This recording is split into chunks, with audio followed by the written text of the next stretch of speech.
May 15, 1945, Washington, D.C., Office of Scientific Research and Development.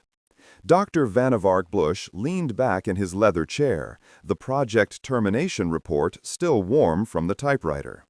His eyes traced the final line again. Project Pigeon, status permanently discontinued. He pulled a cigarette from the silver case on his desk, struck a match, and allowed himself a rare moment of reflection.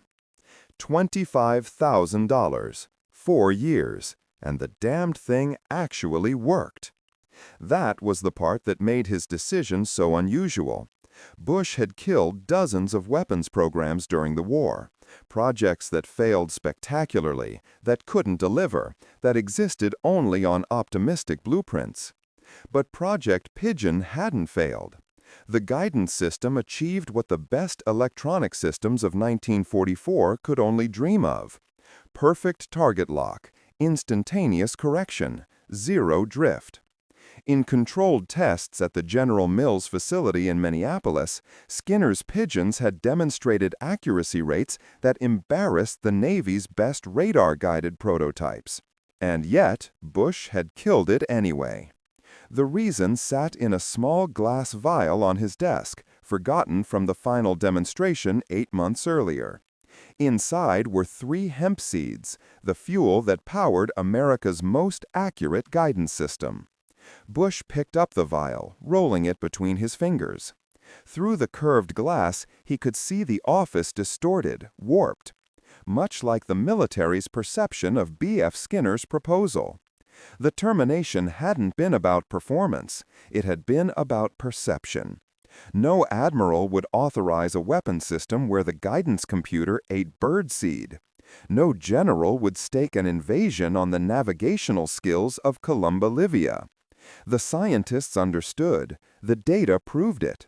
But in the end, warfare remained a human endeavor, and humans needed to believe in their weapons. A missile guided by pigeons, no matter how effective, violated something fundamental about how warriors understood technology. Bush stubbed out his cigarette and filed the report. Somewhere in Minneapolis, in a repurposed flour mill, 64 pigeons sat in their training apparatus, unaware they'd just been declared strategically obsolete. Their perfect pecking, faster than any servo mechanism, more reliable than any vacuum tube, would never guide a missile to its target. The Manhattan Project would get its $2 billion. The atomic bomb would end the war. And Project Pigeon would become a footnote, a curiosity, a story about the bizarre things desperate nations considered when the world was burning. But the technology worked. That was the tragedy Bush couldn't quite escape. It actually worked. The journey to this rejection had begun 4 years earlier, in the desperate autumn of 1940. Britain stood alone. The Luftwaffe hammered London nightly. German U-boats strangled Atlantic convoys. And America, still officially neutral, watched anxiously from across the ocean, knowing involvement was inevitable. In laboratories and workshops across the United States, scientists scrambled to develop weapons for a war everyone knew was coming. The problem wasn't desire, it was technology. Guided missiles existed in theory, but guidance systems remained primitive, unreliable, absurdly expensive. Into this technical quandary stepped Burrhus Frederick Skinner, a 36-year-old psychologist at the University of Minnesota who'd spent the previous decade revolutionizing behavioral science. Skinner had proven something remarkable, that animal behavior could be shaped with mathematical precision through operant conditioning. Reward the correct action immediately, and any organism, rat, pigeon, human, would reliably repeat it. Punish or ignore incorrect actions, and they disappear. Behavior, Skinner demonstrated, wasn't mysterious. It was mechanical. On a fall afternoon in 1940, Skinner sat in a Minneapolis park watching pigeons peck at breadcrumbs with machine-like consistency. An idea crystallized. one so obvious he'd later claim it arrived fully formed.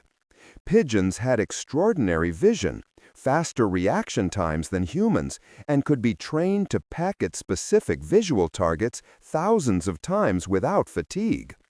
The U.S. military needed guidance systems that could track moving targets and make instantaneous course corrections.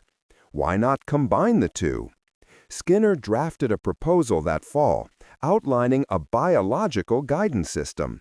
3 pigeons would sit in the nose cone of a missile, each facing a ground glass screen showing the forward view. The birds would be trained through operant conditioning to peck at images of enemy ships. Each peck would trigger a pneumatic pickup system, translating the bird's targeting choice into control surface adjustments. Use 3 birds, implement a majority vote system, and you'd have built-in redundancy that could overcome individual bird error. The proposal landed on dozens of desks in Washington. Most recipients dismissed it as a joke. But in early 1941, the Office of Scientific Research and Development, newly formed and desperately funding anything that might work, allocated $500 for preliminary research. Skinner rented space in a laboratory building and began training. The methodology was elegant in its simplicity. A pigeon was placed in a box facing a small screen. When a target image appeared, initially just a black circle, the bird received a hemp seed reward for pecking at it. Miss the target, receive nothing. Within hours, pigeons learned to strike the circle with perfect accuracy. Skinner then introduced complexity, moving targets, shrinking targets, targets obscured by visual noise. The birds adapted. By December 1941, when Pearl Harbor transformed American neutrality into American fury, Skinner had pigeons that could track a moving target across a screen while the box they sat in was shaken, rotated, and subjected to forces simulating flight. The Office of Scientific Research took notice. In March 1942, they increased funding to $25,000 and assigned the project an official designation, Project Pigeon. The military specified requirements for an anti-ship missile called the Pelican. Range, 10 miles. Speed, subsonic. Warhead, 1,000 pounds of high explosive. And guidance, accurate enough to strike a destroyer-sized target in moderate seas. Skinner's task was to prove pigeons could provide that guidance better than electronics. He needed space, equipment, and industrial partnership. General Mills, yes, the cereal company, offered their facilities in Minneapolis. The company had manufacturing expertise in precision machinery and, crucially, available workshop space in their flour mill complex. By summer 1942, Project Pigeon had relocated to one of the strangest military laboratories in American history, a former grain processing facility that now housed 64 pigeons training to win the war. The training regime Skinner established was relentless, systematic, and extraordinarily effective. Each pigeon progressed through carefully calibrated stages. Stage 1, peck a stationary circle on a blank screen. Stage 2, peck a circle that moved slowly. Stage 3, peck a circle that moved erratically. Stage 4, peck a ship silhouette. Stage 5, peck a ship silhouette partially obscured by wave patterns. Stage 6, peck a ship silhouette on a screen showing actual film footage of ocean conditions, complete with spray, glare, and motion blur. The birds mastered each stage in days. Skinner discovered that pigeons, once conditioned, would peck at their target between 2 and 3 times per second for up to 4 hours without rest. Their accuracy never wavered. Fatigue, a constant problem for human operators, simply didn't affect them. A pigeon trained to strike a battleship silhouette would strike that silhouette whether it appeared in calm seas or storm conditions, whether the screen showed clear daylight or dusk shadows, whether the image was sharp or degraded by atmospheric haze. By early 1943, Skinner had data that should have shocked the military research establishment. In simulator tests, where pigeons rode in a mock nose cone subjected to the vibration, rotation, and g-forces of missile flight, the birds maintained target lock through maneuvers that would have knocked early electronic systems completely offline. The pneumatic pickup system, a brilliant piece of engineering, translated each peck into a precise coordinate. 3 birds provided 3 sets of coordinates. The system averaged them, creating a guidance solution that compensated for individual bird error. The redundancy was the genius element. If one pigeon became distracted or disoriented, the other 2 outvoted it. If 2 pigeons lost the target, the missile would default to straight flight until the birds reacquired. But in hundreds of test runs, full target loss never occurred. The birds were too well trained, too focused, too biologically suited to the task. Skinner began inviting military observers to Minneapolis. They watched through observation windows as pigeons in their leather harnesses, custom-made restraints that held the birds securely while allowing head movement, pecked away at screens showing combat footage from the Pacific. The visitors nodded, took notes, and returned to Washington with reports that confirmed the system's technical effectiveness. But something else happened during those demonstrations. Skinner noticed the barely suppressed smiles, the exchanged glances, the careful politeness that masked deeper skepticism. The observers believed the data. They just couldn't believe in the concept. A missile guided by birds violated every instinct about modern warfare. War was steel, electronics, physics, chemistry, the hard sciences. Pigeons belonged in parks and barns, not in weapon systems. Still, the project continued. By mid-1943, Skinner had refined the nose cone design to operational specifications. Each bird sat in a tube just 8 inches in diameter. The ground glass screen, 4 inches across, displayed the forward view through a lens system. The pneumatic pickups registered peck location with accuracy measured in fractions of a millimeter.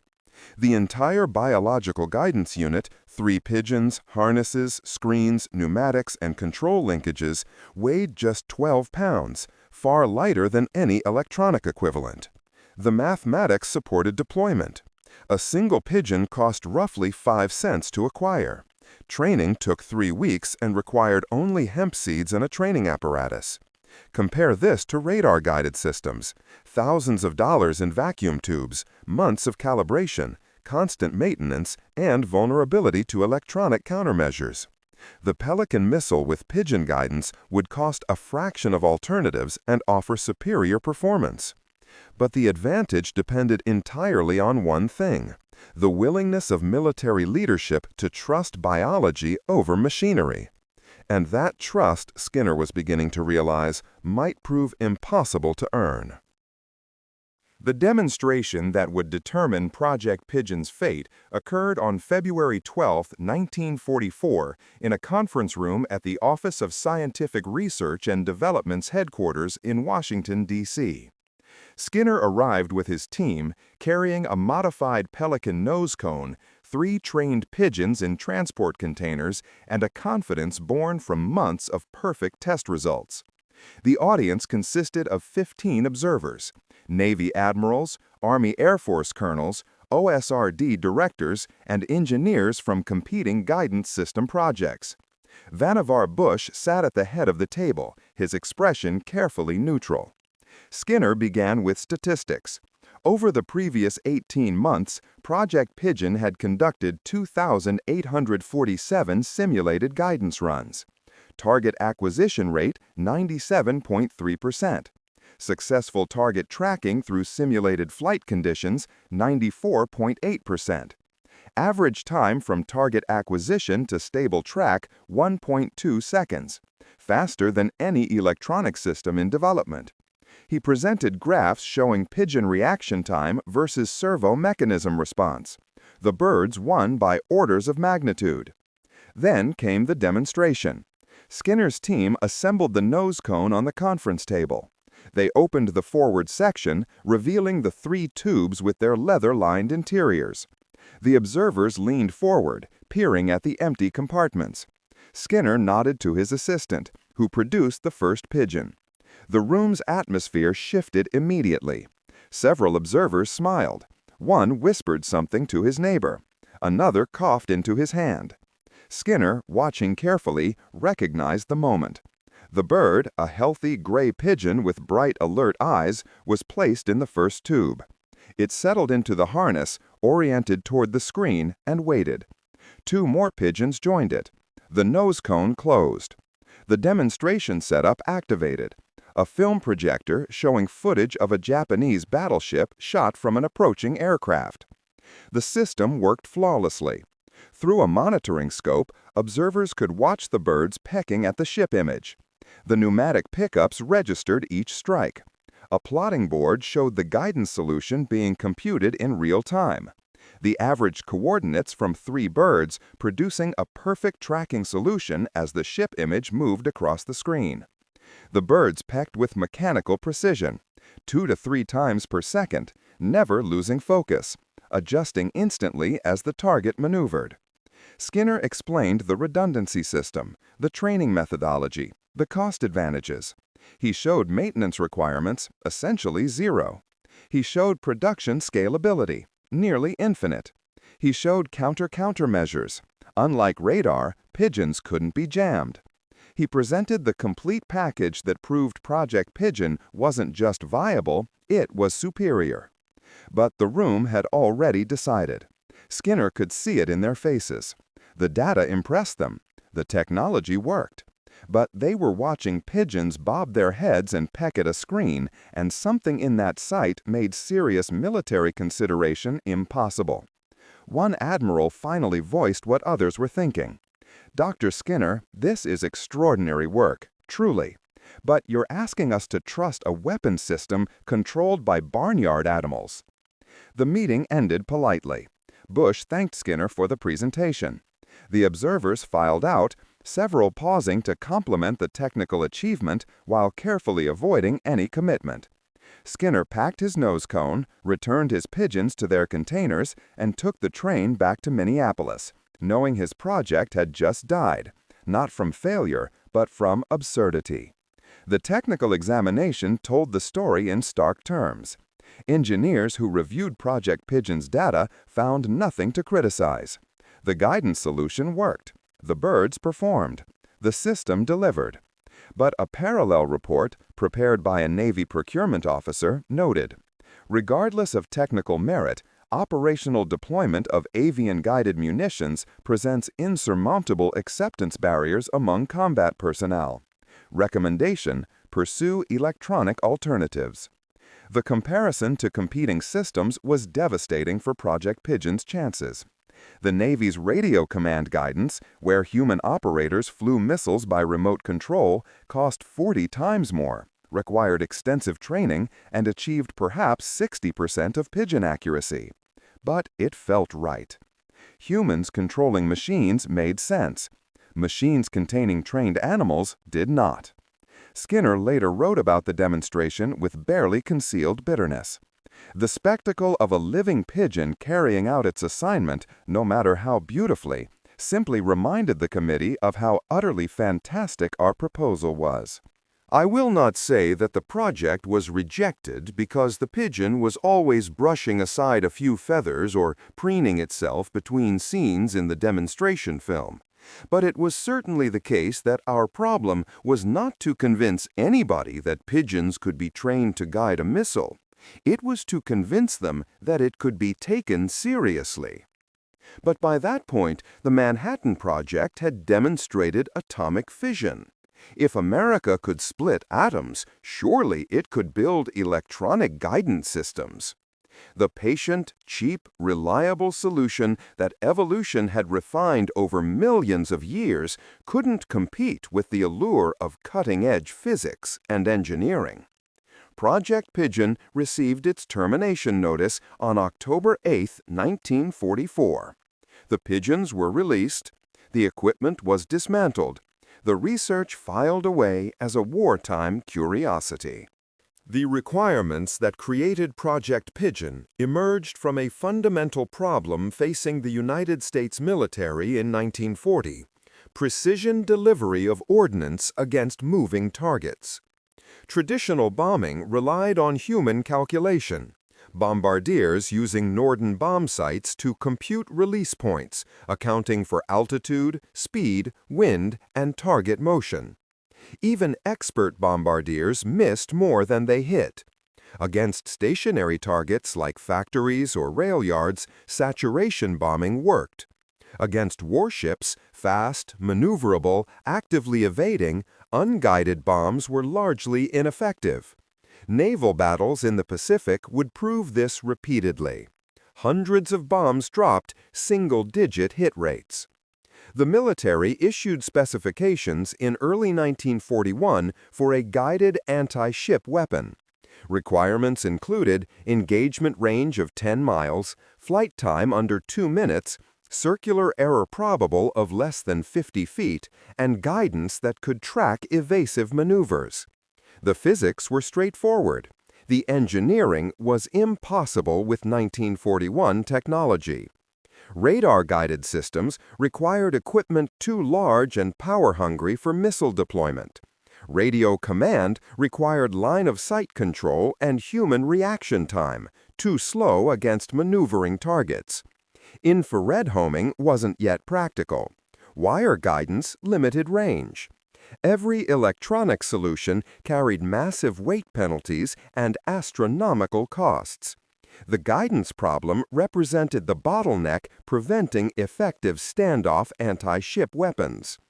Burrhus Frederick Skinner came to the problem from outside military engineering.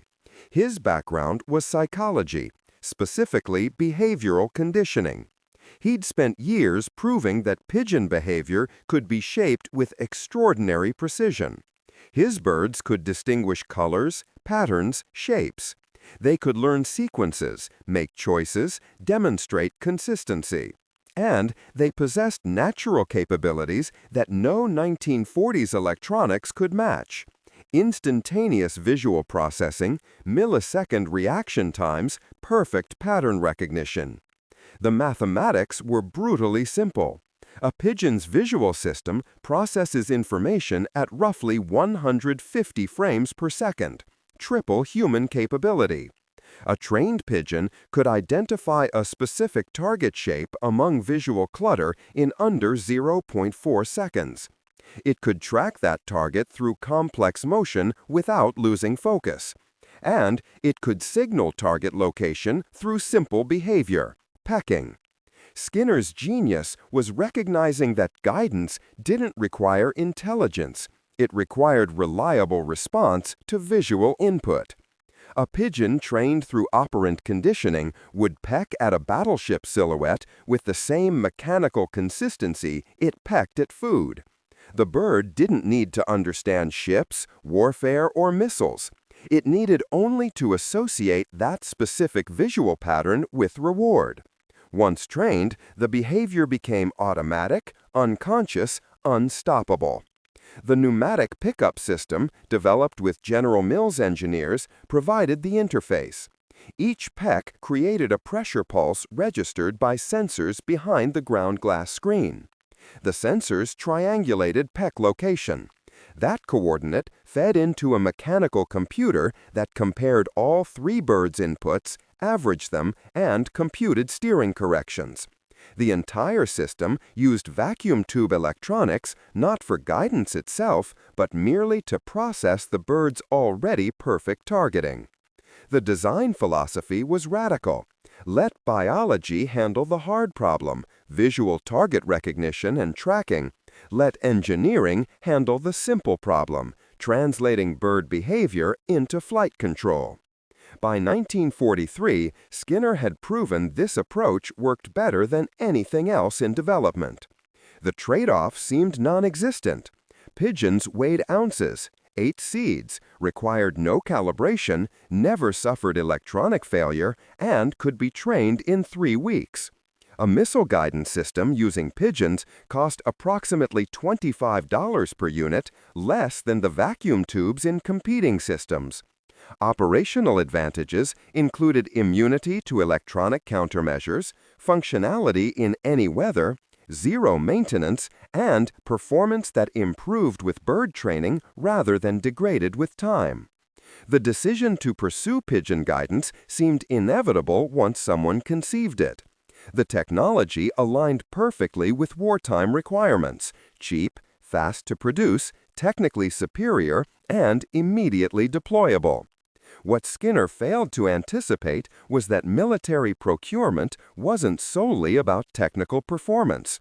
Weapons had to inspire confidence. Project Pigeon's cancellation in October 1944 eliminated the most accurate guidance system of World War II from operational service. The consequences played out across three dimensions: military, scientific, and philosophical. Militarily, the loss was measured in reduced effectiveness. The Navy deployed the BAT radar-guided glide bomb in April 1945, just months before Japan's surrender. The BAT cost $42,000 per unit, 1,680 times the projected cost of a pigeon-guided Pelican. It achieved roughly 30% hit probability against stationary targets in ideal conditions. Against maneuvering ships or in electronic jamming, hit rates dropped below 20%. Project Pigeon's test data suggested 90+% hit probability in similar conditions, but the system never received operational testing.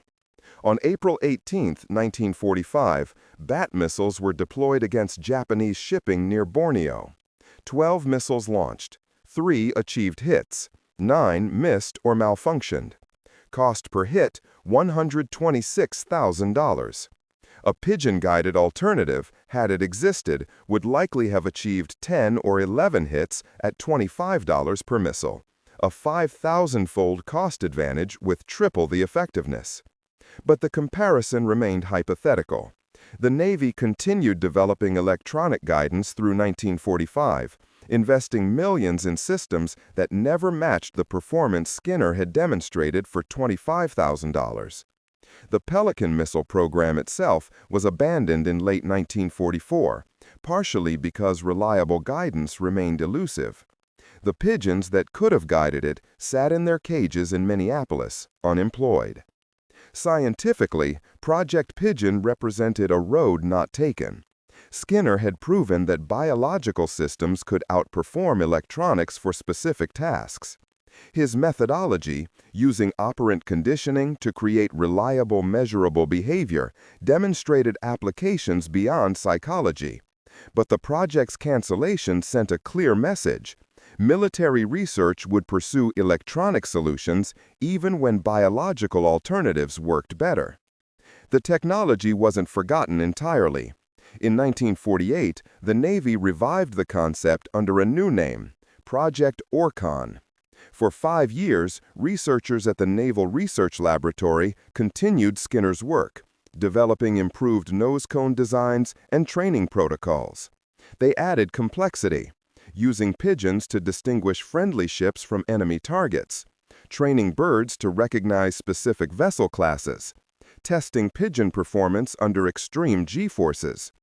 By 1953, Project Orcon had refined pigeon guidance to extraordinary precision.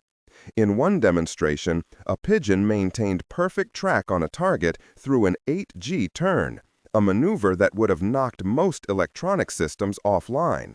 The bird's inner ear handled spatial disorientation. Its visual system compensated for rotation. It simply kept pecking at the target, immune to the physics that complicated electronic guidance. But Project Orcon met the same fate as Project Pigeon. On April 22, 1953, the Navy issued final termination orders. Not because the technology failed, the final report noted complete technical success, but because miniaturized electronics were finally becoming practical. Transistors, developed at Bell Labs in 1947, promised guidance systems that were compact, reliable, and didn't require feeding. The mathematics of the cancellation decision revealed the military's priorities. By 1953, electronic guidance was approaching 70% reliability, Still below pigeon performance, but acceptable. Cost per unit had dropped to around $15,000. Still 600 times more expensive than organic guidance, but manageable in the post-war defense budget. The deciding factor wasn't performance or cost. It was acceptability. A classified memo from the Chief of Naval Operations, dated March 1953, explained, "While avian guidance systems demonstrate superior technical performance, their operational deployment raises concerns regarding crew confidence, enemy propaganda exploitation, and long-term strategic perception. Electronic alternatives, despite current limitations, represent the appropriate technological direction for U.S. military capability." In other words, pigeons worked better, but Americans preferred to lose with machines than win with birds. The human cost was measured in missions that failed with electronic guidance that might have succeeded with biological alternatives. In Korea, between 1950 and 1953, the Air Force attempted precision strikes against bridges using radio command-guided bombs. Success rate, approximately 40%. Each failed mission meant additional sorties, additional aircraft losses, additional pilot casualties. Project Orcon's pigeons sat in their laboratory, capable of 90+% accuracy, never deployed. Admiral Charles Brown, who oversaw Project Orcon's final years, later reflected, "We proved that pigeons could guide missiles more accurately than anything we built for another 20 years. We proved it conclusively.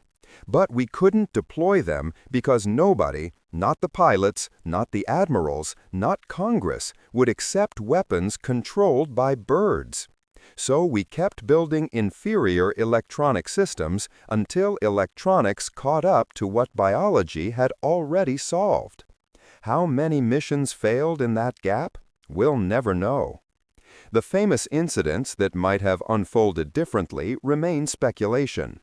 Would pigeon guidance have improved the bat missile strikes at Borneo, prevented the friendly fire incidents that plagued early guided weapons, enabled precision anti-ship strikes that shortened the Pacific War?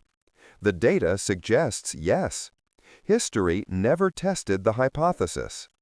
By the time electronic guidance finally achieved pigeon-level performance in the late 1960s, with the development of laser and television-guided systems, Project Pigeon had become a footnote, a curiosity, a story about desperate measures in desperate times.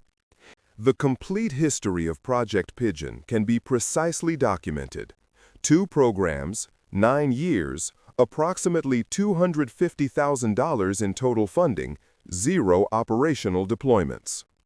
Project Pigeon Phase 1 ran from September 1940 to October 1944. Total funding, $25,500. Personnel, B.F. Skinner and 4 assistants. Location, University of Minnesota and General Mills Facility, Minneapolis. Pigeons trained, 64. Test runs completed, 2,847. Operational prototypes built, 3 nose cone assemblies. Demonstrated accuracy, 97.3% target acquisition, 94.8% sustained tracking. Military acceptance, 0. Project Orcon ran from January 1948 to April 1953. Total funding, approximately $225,000.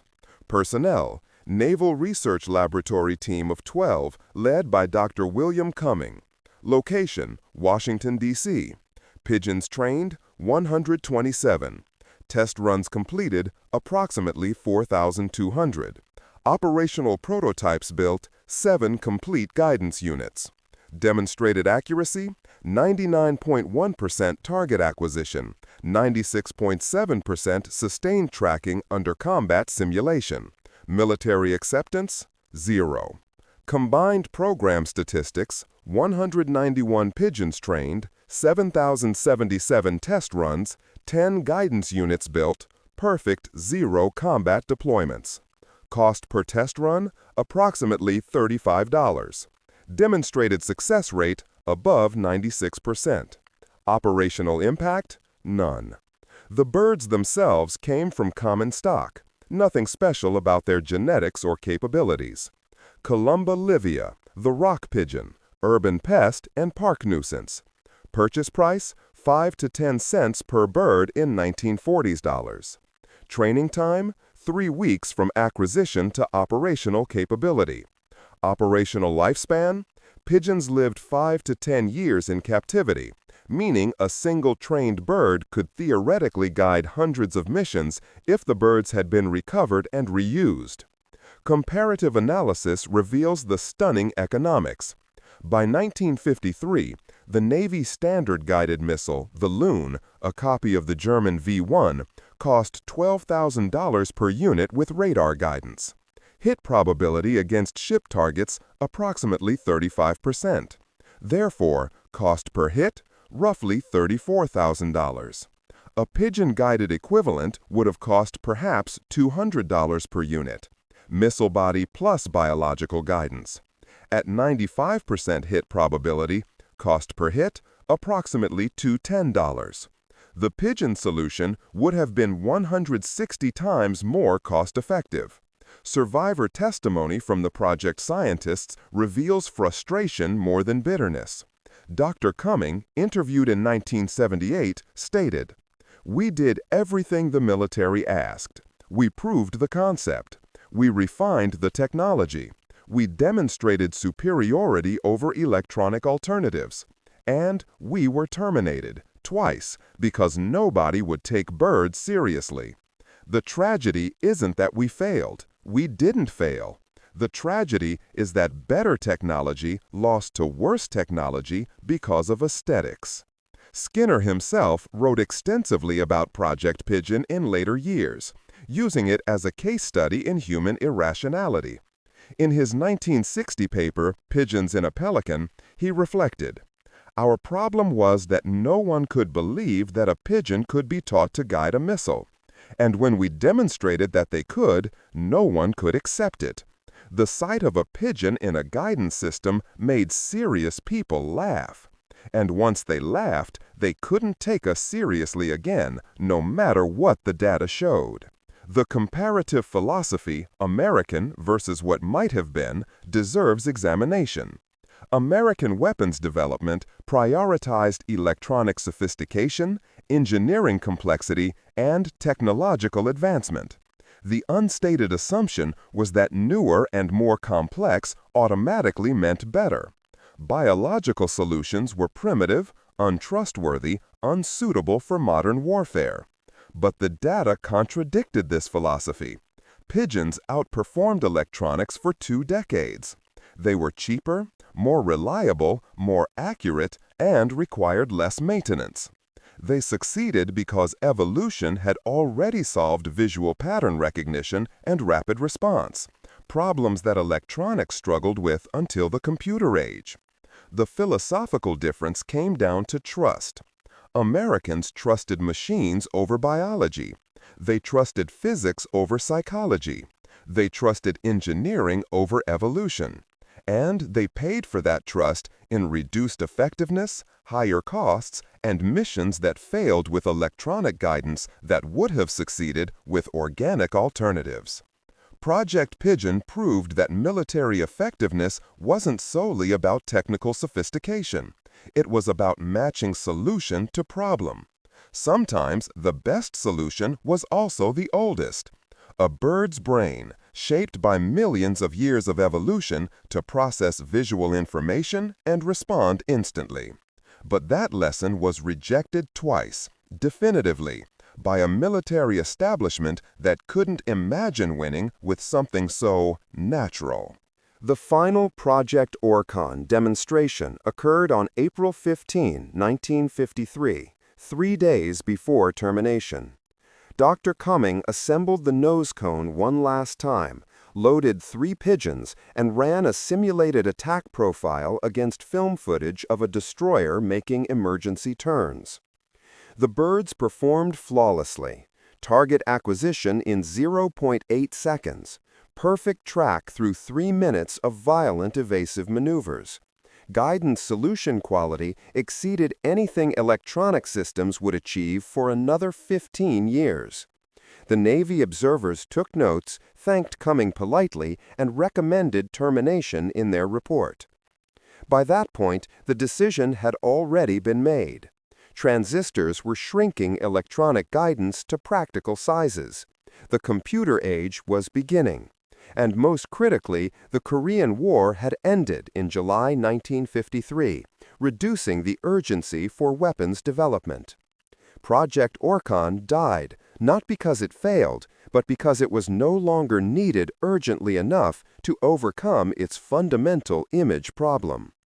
The final irony crystallized years later. In 1975, the U.S. Navy deployed the Harpoon anti-ship missile. It used sophisticated electronic guidance, radar seeker, computer processor, inertial navigation. Cost per unit, $1.2 million. Hit probability, approximately 85%. It was celebrated as a triumph of American engineering, precision-guided munitions that gave the Navy unprecedented capability.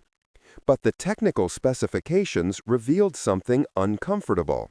The Harpoon's guidance system weighed 180 pounds, consumed enormous power, required constant calibration, and remained vulnerable to electronic countermeasures. Project Pigeon's guidance unit weighed 12 pounds, required no power, needed no calibration, and couldn't be jammed. The Harpoon achieved 85% accuracy in the 1970s. Pigeons demonstrated 96% accuracy in the 1940s.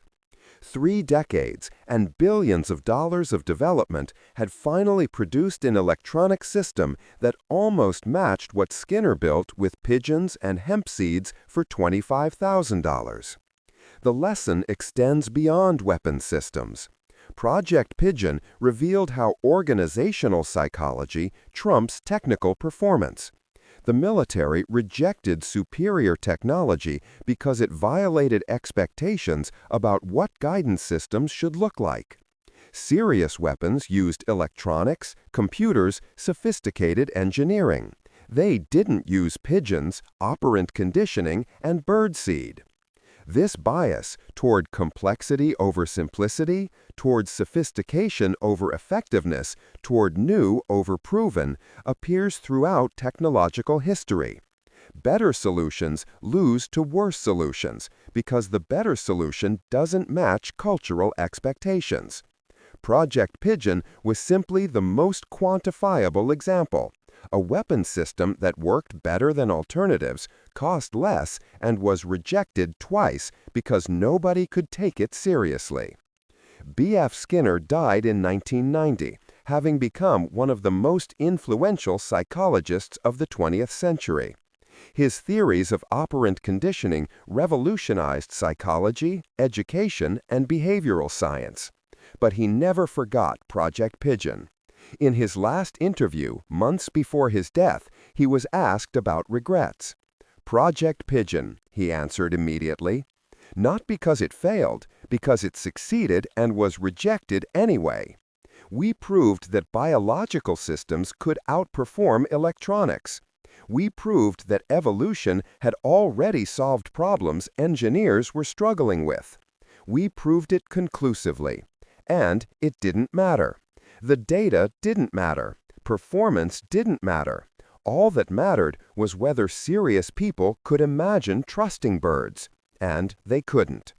So the technology that would have saved lives, saved money, and ended the war faster sat in a laboratory because it made people uncomfortable. He paused, then added, "The real lesson isn't about pigeons. It's about humans. We'd rather fail with something that feels sophisticated than succeed with something that seems absurd. Even when lives are at stake, even when the data is overwhelming, even when we know better. That's the tragedy of Project Pigeon. The birds were perfect. We were the problem." The examination of Project Pigeon at Clark Field, or rather the examination that never happened because the project was terminated before deployment, provided the final proof of something uncomfortable.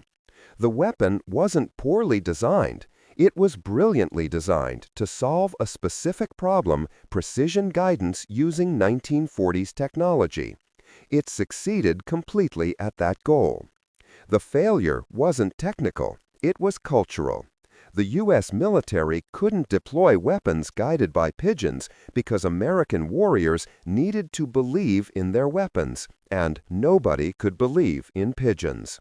So the most accurate guidance system of World War II died in a laboratory, and thousands of subsequent missions failed with inferior electronic systems, and the war was won eventually anyway, but at higher cost than necessary.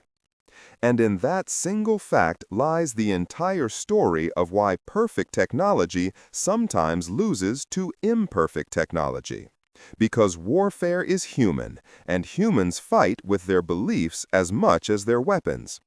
Project Pigeon proved you could change behavior with hemp seeds, but it couldn't change the behavior that mattered most, the refusal of military leadership to trust biology over machinery, no matter what the data showed. The pigeons, for their part, returned to eating scattered corn in Minneapolis parks, unaware they'd briefly been the most sophisticated guidance computers in the world.